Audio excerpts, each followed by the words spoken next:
নির্বাচন কমিশন প্রবাসীদের ভোটার করার লক্ষ্যে সর্বোচ্চ সংখ্যক প্রবাসী যেন আগামী নির্বাচনে ভোট দিতে পারেন সেই লক্ষ্যে তাদের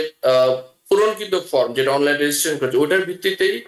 তাদের বাংলাদেশে যে কন্ট্যাক্ট পয়েন্ট আছে যারা বাংলাদেশের কন্ট্যাক্ট পয়েন্ট দিয়েছেন আমি বলে নিই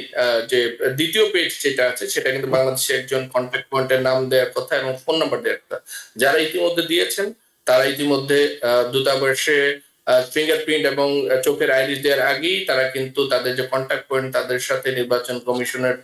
থানা অফিস থেকে উপজেলা অফিস থেকে কিন্তু যোগাযোগ করছে বিভিন্ন ধরনের তথ্য চাওয়া হচ্ছে যেমন ধরুন প্রত্যেকের কাছেই কিন্তু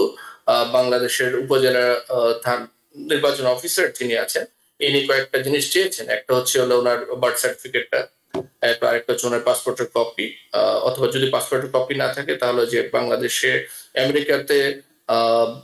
যেসব বাংলাদেশি আমেরিকান বাস করে 3 জন যাদের এনআইডি আছে তারা যদি প্রত্যয়ন করেন উনি বাংলাদেশি ওই সার্টিফিকেটটা এরপর হচ্ছে হলো ওনার বাবা মার পরিচয়পত্র যেমন পাসপোর্টের কপি থাকতে পারে এনআইডির কপি থাকতে পারে জাতীয়তার যদি এগুলো না থাকে জাতীয়তার ন্যাশনালিটি সার্টিফিকেট অথবা জন্ম নিবন্ধন এইটা এরপর উনি যে বাংলাদেশে একটা অ্যাড্রেস দিয়েছেন যে অ্যাড্রেস উনি ভোটার ওই অ্যাড্রেসের বিপরীতে যে ইউটিলিটি বিল যেমন ইলেকট্রিসিটি বিল গ্যাস বিল অথবা পানির বিলের কপি